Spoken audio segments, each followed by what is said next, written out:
World war 2 की भारी तबाही के बाद जब ग्रेट ब्रिटेन की सुप्रीमेसी कमजोर पड़ जाती है तो दो शक्तियां उभर कर दुनिया के सामने आती है। ये थी यूएसए और यूएसएसआर। लोगों को अब ऐसा लग रहा था कि शायद अब दुनिया में शांति कायम होगी और युद्धों से मुक्ति मिलेगी, लेकिन ये बात यूएसए और यूएसएसआर को रास नहीं आ रही थी। इन दोनों ही देशों को दुनिया पर राज करना था, हर देश को अपने इन्फ्लुएंस में करना था और इसी होड़ ने कोल्ड वॉर को जन्म दे दिया, जिसकी वजह से एशिया और यूरोप के कई देश बर्बाद हो गए। अब दुनिया एक नए होड़ में लगी थी और वो था न्यूक्लियर वेपन्स बनाने की होड़। जहां एक तरफ यूएसएसआर और दूसरी तरफ यूएसए दोनों ही अलायंसेस बनाने में लगे हुए थे, वहीं दूसरी तरफ दुनिया के दूसरे लीडर्स इन दोनों में से किसी एक का हाथ पकड़कर खुद न्यूक्लियर पावर बनने के ख्वाब बुनने लगे। इसी कोल्ड वॉर के दौरान 1962 में हुआ क्यूबन मिसाइल क्राइसिस, जिसने दुनिया को थर्ड वर्ल्ड वॉर की एज पर लाकर खड़ा कर दिया था। अक्टूबर 1962 को यूएस नेवी वॉरशिप को कैरेबियन सी में सोवियत यूनियन की सबमरीन का पता चलता है, जो कि क्यूबा को सपोर्ट करने वहां पहुंचती है। इन सबमरीन में न्यूक्लियर वेपन्स होते हैं। इसी दिन अमेरिकन नेवी वॉरशिप यूएसएसआर की B-59 सबमरीन को लोकेट करती है और उस पर सिग्नलिंग डेप्थ चार्जेस से अटैक करना शुरू कर देती है। इससे सबमरीन का मॉस्को से कम्युनिकेशन लॉस्ट हो जाता है और रेडियो सिग्नल भी बंद हो जाते हैं। कमांडर को लगता है कि वो अंडर अटैक है। इन ऑफिसर्स को ये ऑर्डर था कि अगर किसी भी स्थिति में कनेक्शन मॉस्को से टूट जाए तो वो तुरंत मौके की गंभीरता भांपते हुए मिसाइल्स छोड़ सकते हैं। इतनी टेंस कंडीशन में वो अपनी अथॉरिटी का इस्तेमाल करके न्यूक्लियर अटैक लॉन्च करने का मन बना लेते हैं और यही वह ऐतिहासिक मोमेंट होता है जब दुनिया न्यूक्लियर वॉर के सबसे करीब होती है। उनका बस एक एक्शन अमेरिका को नक्शे से मिटा सकता है। दुनिया की नजरें वॉर से जुड़ी हर बुलेटिन पर होती है और लोग इसी डर में होते हैं कि शायद सिर्फ एक बटन के पुश से ये उनकी जिंदगी का आखिरी दिन बन सकता है। इतिहास के इस खौफनाक टाइम को क्यूबन मिसाइल क्राइसिस कहा जाता है, लेकिन सवाल ये उठता है कि इन दोनों देशों के बीच ऐसा क्या होता है कि सिचुएशन न्यूक्लियर वॉर तक पहुंच जाती है। वर्ल्ड वॉर 2 में एक साथ लड़ने वाले ये दो देश आखिर क्यों और कैसे एक दूसरे के खिलाफ न्यूक्लियर वॉर में शामिल हो जाते हैं? इस सब का क्यूबा से क्या लेना देना होता है और इस वॉर के आखिर में क्या होता है? You may not appreciate how close the world came to nuclear war in 1962. The American history represents Cuban Missile Crisis as the clash of the superpowers and changing balance of power. This government, as promised, has maintained the closest surveillance of the Soviet military buildup on the island of Cuba. As expected, the American embassy in London was the target of two factions protesting against the president's blockade of the approaches to Cuba. Meanwhile, the naval blockade against Russian and satellite ships nearing Cuba was put into effect. Might be one of armed conflict between Soviet vessels and American warships on the sea lanes leading to Cuba. A quarantine to prevent the delivery to Cuba of any further offensive military equipment from the Soviet Union. इस कहानी की शुरुआत होती है 1945 के बाद से। Allied powers के रूप में एक साथ वर्ल्ड वॉर 2 लड़ने वाले सोवियत यूनियन और यूएसए को जीत तो मिल जाती है, लेकिन वॉर से छुटकारा केवल बाकी नेशंस को ही मिल पाता है, जबकि अमेरिका और सोवियत यूनियन के बीच सुपर पावर बनने की एक और वॉर छिड़ जाती है जो करीब 45 ईयर्स तक चलती है। इस बीच दोनों देश एक दूसरे से आगे निकलने के लिए कई हथकंडे अपनाते हैं। ये एक दूसरे के ऊपर हथियार का इस्तेमाल तो नहीं करते, लेकिन विचारधारा से लेकर स्पेस साइंस, इकोनॉमिक डेवलपमेंट और फाइनेंशियल फील्ड में एक दूसरे को नीचा दिखाने से बाज नहीं आते। 1945 से शुरू हुई ये कोल्ड वॉर अगले 45 सालों तक चलती है। इस टाइम पीरियड में वैसे तो कई ऐसे मौके आते हैं जब ये दोनों देश अपनी पावर का शो ऑफ करते हैं और एक दूसरे को न्यूक्लियर वेपन्स की धमकी देने में भी पीछे नहीं रहते। इस गर्मा गर्मी की एक्सट्रीमिटी 1962 में दुनिया के सामने आती है, जब क्यूबा देश की समस्या की आड़ में दो महान शक्तियां पावर का कंट्रोल अपने हाथ में लेने की कोशिश करती है और इसी खींचातान में ह्यूमन सिविलाइजेशन का एग्जिस्टेंस खतरे में पड़ जाता है। 1960 आते आते दोनों ही नेशंस इतने पावरफुल हो जाते हैं कि ये आर्म्स, वेपन्स और न्यूक्लियर पावर की ताकत से एक दूसरे को डोमिनेट करने के मौके की तलाश में रहते हैं। और दोनों को ये मौका क्यूबन मिसाइल क्राइसिस की शक्ल में मिलता है। 1962 में cold war tensions highest level पर होती है। यूएसएसआर को अपनी ताकत के नीचे दबाने के लिए अमेरिका पहले ही उनके खिलाफ इटली और टर्की में जुपिटर न्यूक्लियर मिसाइल्स को इंस्टॉल कर देता है और इसके साथ वह अपनी सुपीरियरिटी एस्टैब्लिश करने में भी कामयाब हो जाता है। इसके जवाब में निकिता क्रूशेव पावर सुपीरियरिटी में यूएसएसआर को ऊपर रखने की बड़ी बड़ी बातें करते हैं, लेकिन उनका ये सपना 1959 में तब सच होता है जब अमेरिका से 90 मील दूर क्यूबा में communist revolutionary Fidel Castro power में आ जाते हैं। अपने ही पड़ोस में कम्युनिस्ट सरकार के बनने से अमेरिका को एक बड़ा झटका लगता है। अब तक जो क्यूबा अमेरिका के लिए हॉलिडे डेस्टिनेशन से ज्यादा कुछ नहीं था और जिसकी इकोनॉमी की कमान अमेरिका के हाथ में थी, अब वही क्यूबा अमेरिका के हाथ से छूटता चला जाता है। क्यूबा में अमेरिका के सभी owned banks, sugar mills, factory और कसिनो को नेशनलाइज कर दिया जाता है। अमेरिका का साथ छोड़कर फिडेल कैस्ट्रो यूएसएसआर का दामन थाम लेते हैं। एक ही विचारधारा को मानने वाले ये दोनों देश पक्के साथी बन जाते हैं। फिडेल कैस्ट्रो क्यूबा की प्रोटेक्शन के लिए अमेरिका के बजाय यूएसएसआर से हाथ मिलाते हैं। 1961 में जॉन एफ कैनेडी जब अमेरिका के प्रेसिडेंट बनते हैं तो उनके ऊपर क्यूबन प्रॉब्लम को सुलझाने का एक बड़ा प्रेशर होता है। इसीलिए अप्रैल 1961 में वो बे ऑफ पिग्स इन्वेजन को मंजूरी देते हैं। 1400 CIA trained Cuban exiles Fidel Castro की सरकार गिराने के मकसद से क्यूबा में घुसते हैं, लेकिन ये मिशन अमेरिका के लिए बहुत बड़ा डिजास्टर बन जाता है। 3 दिन के अंदर ही ये जंग फिडेल कैस्ट्रो जीत जाते हैं और जॉन एफ कैनेडी की प्रेसिडेंसी के लिए बे ऑफ पिग्स इन्वेजन एक काला धब्बा बनकर रह जाता है। क्यूबा की जीत यूएसएसआर के लिए भी जरूरी होती है। वेस्टर्न हेमिस्फीयर में एक एलाइड देश मिलने के साथ कैस्ट्रो निकिता क्रूशेव के अच्छे दोस्त बन जाते हैं। जिससे पहले अमेरिका क्यूबा पर दोबारा हमला करे, उससे पहले ही निकिता क्रूशेव क्यूबा में न्यूक्लियर मिसाइल डिप्लॉय करने का फैसला करते हैं। अगर सब कुछ अपने प्लान के हिसाब से गया तो वो खुद हवाना आने का सोचते हैं ताकि क्यूबा के साथ फॉर्मल डिफेंस एग्रीमेंट अनाउंस कर सके और वो अमेरिका के खिलाफ एक यूनाइटेड फ्रंट फॉर्म कर सके।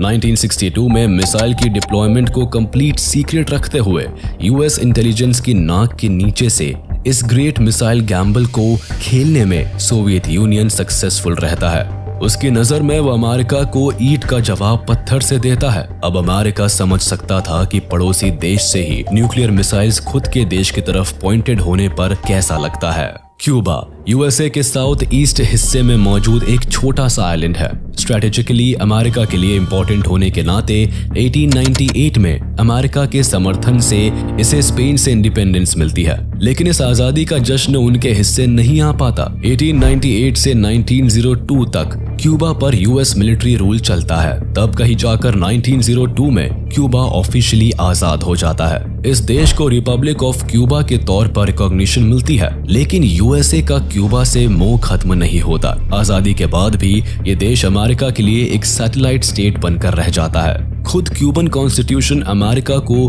क्यूबा की फॉरेन पॉलिसीज में कई अधिकार देता है और इसका फायदा अमेरिका खूब उठाता है। इन हालातों के बीच क्यूबा इकोनॉमिक डेवलपमेंट पर तो फोकस करता है, लेकिन इनकी आजादी की उड़ान को धक्का तब लगता है जब 1934 में अमेरिका क्यूबा पर ट्रीटी ऑफ रिलेशन साइन कराकर कई रेस्ट्रिक्शंस लगा देता है। इस ट्रीटी के तहत क्यूबा को अमेरिकन नेवल स्टेशन बनाने के लिए जमीन देनी पड़ती है। साथ ही अपनी जमीन पर यूएस के सभी मिलिट्री एक्शंस को मंजूरी देनी पड़ती है। अब अमेरिका के पास क्यूबन गवर्नमेंट में इंटरफेयर करने की पावर आ जाती है। इसके अलावा क्यूबा पर यह भी रेस्ट्रिक्शन होती है कि वह किसी भी फॉरेन पावर को अपने देश में नेवल बेस बनाने की इजाजत नहीं दे सकते।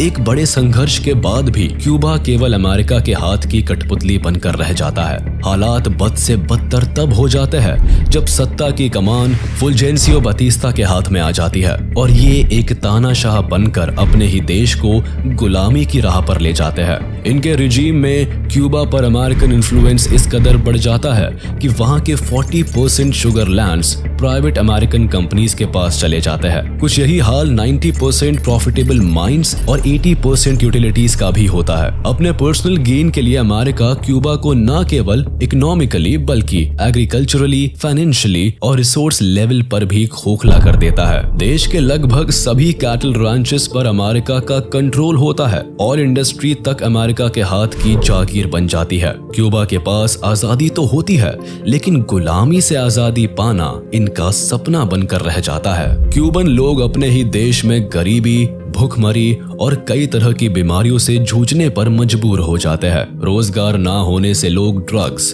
गैम्बलिंग और प्रोस्टिट्यूशन के जाल में फंसते चले जाते हैं। एक आम जनता के लिए हेल्थ फैसिलिटीज भी लग्जरी बन जाती है और करप्शन इस कदर बढ़ जाता है कि लोग रेवोल्यूशन पर उतर आते हैं। 1953 से शुरू हुई ये क्रांति साल 1959 तक चलती है और इस क्रांति से क्यूबन लोगों को अपना एक नया लीडर फिडेल कैस्ट्रो मिल जाता है, जो आगे चलकर राष्ट्रपति पद की कमान को संभालते हैं और नई सरकार बनाते हैं। कम्युनिज्म विचारधारा की तरफ झुकाव के चलते नई क्यूबन गवर्नमेंट को सोवियत यूनियन से काफी सपोर्ट मिलता है। ये दोनों देश एलाइड कंट्रीज बन जाते हैं। साथ ही फिडेल कैस्ट्रो क्यूबा पर अमेरिका के इन्फ्लुएंस को एक बड़ी चोट पहुंचाते हैं। वो अमेरिकन प्रॉपर्टीज को सीज करके उन्हें नेशनलाइज कर देते हैं।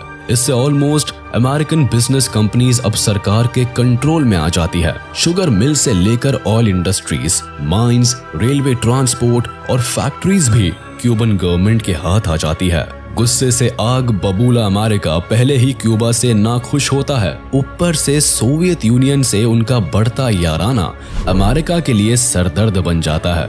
दुश्मन देश सोवियत से क्यूबा की बढ़ती नजदीकियां अमेरिका को इस कदर खलती है कि 1960 में अमेरिकी प्रेसिडेंट ड्वाइट डी आइजनहोवर क्यूबन सरकार को उखाड़ फेंकने के लिए क्यूबन रेफ्यूजीज के एक ग्रुप को CIA के अंडर ट्रेन करने के प्लान को भी अप्रूवल दे देते हैं। साथ ही वो क्यूबा के खिलाफ एम्बार्गो डिक्लेयर कर देते हैं, जिसके तहत अमेरिका क्यूबा पर कई सैंक्शंस थोप देता है। दोनों देश के बीच ट्रेड और बिजनेस पर बैन लग जाता है। US में मौजूद सभी क्यूबन ओन्ड एसेट्स को फ्रीज कर लिया जाता है। 1961 आते आते US क्यूबा से अपनी एम्बेसीज को बंद कर देता है।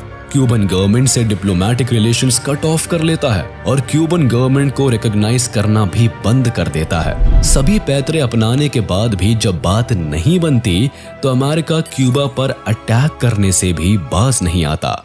1961 में जॉन एफ कैनेडी को अमेरिका का 35th प्रेसिडेंट बनने का मौका मिलता है और इनके सत्ता में आते ही CIA से ट्रेंड 1400 क्यूबन एग्जाइल्स क्यूबा पर अटैक करने के लिए तैयार हो जाते हैं। इनका काम फिडेल कैस्ट्रो की सरकार को गिराने का होता है, जिसके लिए ये क्यूबा के साउथ वेस्टर्न कोस्ट पे ऑफ पिग्स पर लैंड करते हैं। लेकिन वहां मौजूद लोकल फिशरमैन इन्हें पहचान लेते हैं और इन पर गोलियों की बौछार कर देते हैं। इससे क्यूबन मिलिट्री अलर्ट हो जाती है और रेबल्स पर अटैक कर देती है। रेबल्स को हारता देखकर अमेरिका अपने नाम को बचाने के लिए इन्वेजन से बैकआउट कर जाता है। फिडेल कैस्ट्रो इसका चार्ज अपने हाथों में ले लेते हैं और ये लड़ाई 3 दिन के अंदर ही खत्म हो जाती है। अमेरिका के इस फेल्ड मिशन को failed Bay of Pigs invasion का नाम दिया जाता है। अमेरिका की फॉरेन पॉलिसी के लिए ये एक बड़ा धब्बा बन जाता है। लेकिन इतनी बड़ी बेइज्जती के बाद भी अमेरिका चुप नहीं बैठता। नवंबर 1961 में क्यूबा से कम्युनिस्ट सरकार को हटाने के लिए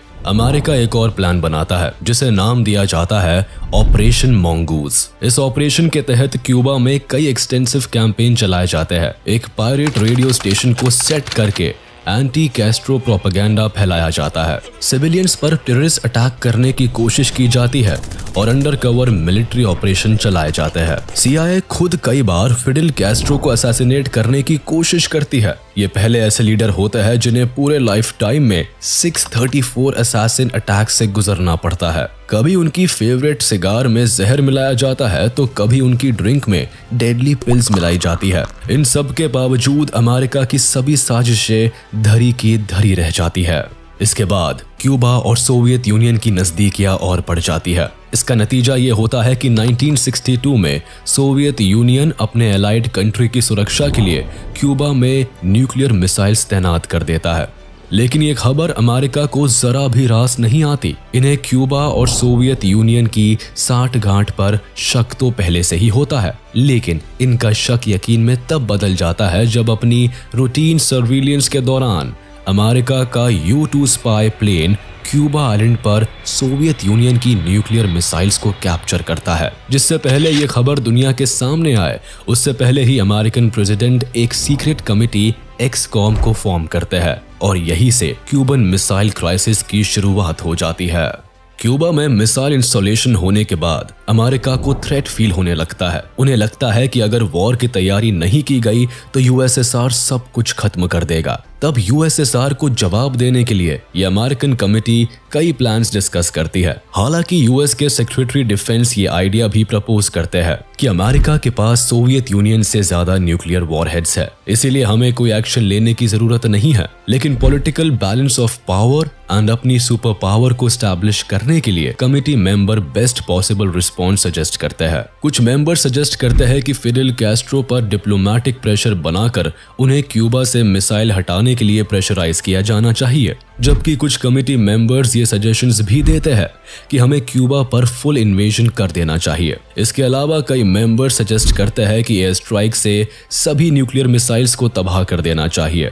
लेकिन जॉन एफ कैनेडी इस फैसले पर पहुंचते हैं कि सोवियत यूनियन को रोकने के लिए नेवल ब्लॉकेड ही बेस्ट ऑप्शन है। इसके प्लान के तहत क्यूबा के आसपास सी को यूएस नेवी शिप से ब्लॉक कर देता है और दोनों देशों के बीच वेपन्स के सप्लाई को कट ऑफ कर देता है। 22 अक्टूबर 1962 जॉन एफ कैनेडी टीवी पर आते हैं और अमेरिकन पब्लिक को एड्रेस करते हुए बताते हैं कि क्यूबा में सोवियत मिसाइल्स पाई गई है, जिसके जवाब में अमेरिका ने नेवल क्वारंटीन का सहारा लिया है। यहाँ ब्लॉकेड की जगह अमेरिकन प्रेसिडेंट चालाकी से क्वारंटीन शब्द का इस्तेमाल करते हैं, क्योंकि नेवल ब्लॉकेड करना भी एक्ट ऑफ वॉर का हिस्सा होता है। इसीलिए अमेरिका खुद वॉर की शुरुआत नहीं करता, लेकिन क्वारंटीन डिक्लेरेशन के साथ ही ये देश जंग की तैयारी में जुट जाता है। अमेरिका की पूरी मिलिट्री पावर को वॉर के लिए रेडी रहने के ऑर्डर्स मिल जाते हैं। अमेरिका के joint chief of staff DEFCON 3 alert घोषित कर देते हैं। इसके तहत मिलिट्री को 5 लेवल पर वॉर के लिए तैयार रहने के ऑर्डर्स मिलते हैं, जिसमें लेवल 1 का मतलब मैक्सिमम लेवल ऑफ अलर्टनेस समझा जाता है, मगर अमेरिका में डेफकॉन लेवल अलर्ट 3 पर सेट होता है, जिसे 23 अक्टूबर को स्ट्रेटेजिक एयर कमांड और एयर डिफेंस कमांडर्स मिलकर डेफकॉन अलर्ट 2 पर अलर्ट कर देते हैं। अब दुनिया की नजरें अमेरिका पर होती है, क्योंकि डेफकॉन 2 से जाहिर हो जाता है कि अमेरिका वॉर करना चाहता है और वो सोवियत यूनियन पर मिसाइल अटैक की तैयारी कर रहा है। अगले दिन सोवियत यूनियन के लीडर निकिटा क्रुश्चेव अमेरिका के एक्शंस पर रिएक्ट करते हुए ये साफ कर देते हैं कि इस तरह नेवल ब्लॉकेड करना एक्ट ऑफ अग्रेशन है और इससे सोवियत यूनियन अपनी नेवल शिप्स विड्रॉ नहीं करने वाला। शिप्स अपनी तय डायरेक्शन में आगे बढ़ती रहेंगी और होता भी ऐसा ही है। जैसे जैसे नेवल शिप्स कैरेबियन सी में यूएस नेवी शिप्स के करीब पहुंचती है, दुनिया की सांसें थम जाती है। लोग ये मान लेते हैं कि किसी भी वक्त वर्ल्ड वॉर 3 छिड़ सकती है और दोनों देश एक दूसरे को बर्बाद कर सकते हैं। 25 अक्टूबर को CIA को पता चलता है कि क्यूबा में सोवियत यूनियन की न्यूक्लियर मिसाइल्स अब ऑपरेशनल हो चुकी है, यानी कल तक अमेरिका के कंट्रोल में रहने वाला क्यूबा अब उन्हें ही आंख दिखाने पर उतारू हो जाता है। गुस्से में John F Kennedy nation security action memorandum NSAM 199 को इशू करते हैं, जिससे अमेरिकन न्यूक्लियर हथियारों को लोड कर स्ट्राइक के लिए तैयार कर दिया जाता है। 26 अक्टूबर को अमेरिका डिसाइड कर लेता है कि वह क्यूबा देश को इन्वेड करेगा। अमेरिकन प्रेसिडेंट ऑर्डर देते हैं कि क्रैश प्रोग्राम की तैयारी की जाए। इन्वेजन की खबर जब फिडेल कैस्ट्रो को मिलती है तो वो सोवियत लीडर निकिटा क्रुश्चेव को लेटर लिखकर बताते हैं कि अमेरिका अगले 24 से 72 घंटों के अंदर क्यूबा पर अटैक कर सकता है। ये हमले 2 तरह से हो सकते हैं। पहला तो वो लिमिटेड एयर स्ट्राइक कर सकते हैं और दूसरा क्यूबा पर फुल स्केल इन्वेजन भी हो सकता है। अगर ऐसा हुआ तो हमें क्यूबा को बचाने के लिए पहले ही न्यूक्लियर स्ट्राइक कर लेनी चाहिए, यानी सोवियत यूनियन और क्यूबा को पहले ही अमेरिका पर न्यूक्लियर बॉम्ब गिरा देना चाहिए। इसके साथ ही क्यूबन मिलिट्री को भी हाई अलर्ट पर रख दिया जाता है। उन्हें ऑर्डर्स दिए जाते हैं कि अगर कोई भी अमेरिकन प्लेन क्यूबन टेरिटरी में दिखाई दे तो उसे शूट डाउन कर दिया जाए। जंग की गर्मा गर्मी के बीच जहां मिलिट्री वॉर के लिए तैयार होती है, वहीं निकिटा क्रुश्चेव और जॉन एफ कैनेडी के बीच डिप्लोमेटिक टॉक्स भी जारी रहती है। निकिटा यूएस प्रेसिडेंट को अपना पहला लेटर भेजते हैं और उनके सामने ये ऑर्डर रखते हैं कि अगर नेवल ब्लॉकेड हटा दिए जाए और अमेरिका ये प्रॉमिस करे कि वो कभी भी क्यूबा को इन्वेड नहीं करेगा तो सोवियत यूनियन क्यूबा से न्यूक्लियर मिसाइल्स लिफ्ट कर लेगा। साथ ही फिडेल कैस्ट्रो भी क्यूबा में किसी तरह का ऑफेंसिव वेपन नहीं रखेंगे। अक्टूबर 27 को हालात और भी ज्यादा बिगड़ जाते हैं और दोनों देश न्यूक्लियर वॉर से केवल एक स्टेप ही दूर रहते हैं। इस दिन को इतिहास में ब्लैक सैटरडे कहकर भी बुलाया जाता है क्योंकि अमेरिकन रिस्पॉन्स से पहले ही निकिटा क्रुश्चेव का एक और लेटर अमेरिकन प्रेसिडेंट को मिलता है जिसमें वो फोर्थ डिमांड करते हैं कि यूएसए को सोवियत यूनियन के पड़ोसी देश यानी टर्की और इटली से अपनी न्यूक्लियर मिसाइल्स भी हटानी होंगी जो उन्होंने ठीक सोवियत यूनियन के बॉर्डर्स पर प्लेस कर रखी है। क्यूबा में लगी न्यूक्लियर मिसाइल्स तो फिर भी अमेरिका से 90 मील्स की दूरी पर थी। ये ऑफर निकिटा क्रुश्चेव की तरफ से 2 बार दिया जाता है, लेकिन सुबह 11 बजे सिचुएशन हाथ से तब निकल जाती है जब एक America U-2 spy plane Cuban air space में घुस जाता है। क्यूबन मिलिट्री इस प्लेन को शॉट डाउन करने में जरा भी वक्त नहीं लगाती और इसका नतीजा ये निकलता है कि प्लेन में बैठे अमेरिकन पायलट रुडोल्फ एंडरसन की मौत हो जाती है। एक्सकॉम मान लेती है कि ये ऑर्डर सोवियत यूनियन की तरफ से आया है और वो जंग की शुरुआत कर चुके हैं। इसीलिए एक US navy worship Soviet union के B-59 सबमरीन पर अटैक कर देती है। जब शिप पर हमला होता है तब अमेरिका को जरा भी अंदाजा नहीं होता है कि उसमें न्यूक्लियर वेपन्स इंस्टॉल्ड है। अटैक की सिचुएशन में शिप अपना कम्युनिकेशन लॉस्ट कर जाता है और कैप्टन वैलेंटीन सवित्स्की अज्यूम कर लेते हैं कि दोनों देशों में वॉर स्टार्ट हो चुकी है। ऐसे में 2 ऑफिसर्स न्यूक्लियर वेपन्स को लॉन्च करने के लिए अपना अप्रूवल दे देते हैं, लेकिन थर्ड कमांडर वसीली आर्खिपोव समझदारी से काम लेते हैं। चीफ ऑफ स्टाफ होने के नाते वो न्यूक्लियर वेपन्स को लॉन्च करने की इजाजत नहीं देते। वो कमांडर्स को कन्विंस करते हैं कि इतनी जल्दी न्यूक्लियर वेपन यूज करने से न्यूक्लियर वॉर शुरू हो सकती है और ये पूरी दुनिया के लिए खतरनाक हो सकता है। वसीली आर्खिपोव की यही समझदारी एक बड़ी घटना को होने से टाल देती है। एक अमेरिकन पायलट की जान जाने से यूएस में तहलका मच जाता है। जनता सरकार से एक सीरियस मिलिट्री एक्शन की डिमांड करती है और जॉन एफ कैनेडी पर मीडिया प्रेशर भी बिल्डअप होने लगता है। इतनी टफ सिचुएशंस में भी अमेरिकन प्रेसिडेंट वॉर के ऑप्शन को नहीं चूज करते और नेगोशिएशंस के लिए ओपन रहते हैं। जॉन एफ कैनेडी सोवियत की टर्की और इटली से न्यूक्लियर मिसाइल्स विड्रॉ करने की डिमांड को जायज मानते हैं, लेकिन पब्लिक प्रेशर के चलते वह किसी भी डिमांड को पूरा करने के लिए राजी नहीं होते। दोनों देशों में नेगोशिएशंस जब किसी डिसीजन पर नहीं पहुंचती तब लोगों को लगता है कि इस समस्या का सॉल्यूशन केवल जंग से ही निकल सकता है। लोगों में वॉर को लेकर डर का माहौल होता है। इस बीच अमेरिकन प्रेसिडेंट के भाई रॉबर्ट कैनेडी और रशियन एम्बेसडर अनाटोली डोब्रिनिन के बीच एक सीक्रेट मीटिंग होती है जिसमें यह सॉल्यूशन निकल कर आता है कि सोवियत यूनियन की 4th डिमांड को मान लिया जाएगा, यानी अमेरिका टर्की और इटली से अपने न्यूक्लियर मिसाइल्स हटा लेगा, लेकिन ये काम सीक्रेसी से किया जाएगा। इस डिमांड को कभी भी पब्लिकली डिक्लेयर नहीं किया जाएगा कि अमेरिका ने सोवियत की टर्म्स को एक्सेप्ट किया है। इस नेगोशिएशन से असल इम्पैक्ट निकिटा क्रुश्चेव की इमेज पर पड़ सकता था। उन्हें अपनी 4 डिमांड्स को पब्लिकली विड्रॉ करना पड़ता है। हालांकि सीक्रेटली उनकी डिमांड पूरी कर दी जाती है, लेकिन निकिटा क्रुश्चेव की इमेज खराब हो जाती है। फिर भी वो उस कॉम्प्रोमाइज को हरी झंडी दे देते हैं। अमेरिकन पब्लिक को यहाँ लगता है कि सोवियत यूनियन उनके सामने झुक गया है और निकिटा क्रुश्चेव एक लूजिंग लीडर है, लेकिन रियलिटी में वो एक ऐसे हीरो बनकर उभरते हैं जो अपनी इमेज को पीछे छोड़कर दुनिया को न्यूक्लियर वॉर से बचाते हैं। 28 अक्टूबर को सोवियत लीडर पब्लिकली क्यूबा से अपनी मिसाइल विड्रॉ करने के फैसले को एक्सेप्ट कर लेते हैं। रेडियो मॉस्को पर उनके मैसेज को ब्रॉडकास्ट किया जाता है जिसमें वो साफ कहते नजर आते हैं कि सोवियत यूनियन ने अमेरिका की डिमांड्स को एक्सेप्ट कर लिया है और इसीलिए अब सोवियत यूनियन क्यूबा से अपनी न्यूक्लियर मिसाइल्स विड्रॉ करने के लिए रेडी है। इसी के साथ अमेरिका वादा करता है कि अब वह कभी भी क्यूबा देश पर अटैक नहीं करेगा। साथ ही नेवल ब्लॉकेड को भी हटा दिया जाता है और अमेरिका सीक्रेटली टर्की और इटली से न्यूक्लियर मिसाइल्स को भी रिमूव कर लेता है। लंबे समय तक ये सीक्रेट रिवील नहीं होता, लेकिन 25 साल बाद इस नेगोशिएशन को पब्लिकली रिवील किया जाता है। फ्यूचर में इस तरह की न्यूक्लियर वॉर सिचुएशन पैदा ना हो, इसके लिए भी 1963 में दोनों देश लिमिटेड न्यूक्लियर बैन ट्रीटी पर साइन करते हैं।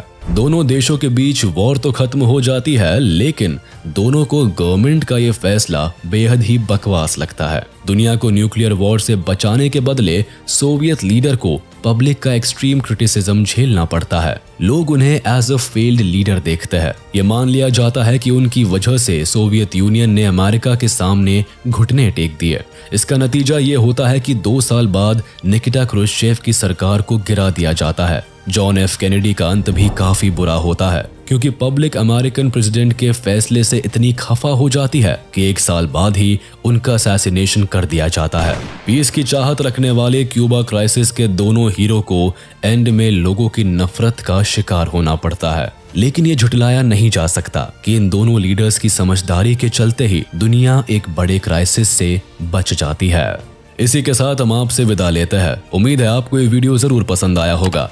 आप इस वीडियो को अपने दोस्तों के साथ शेयर करना बिल्कुल भी ना भूलें। साथ ही इस चैनल को सब्सक्राइब जरूर कर दें।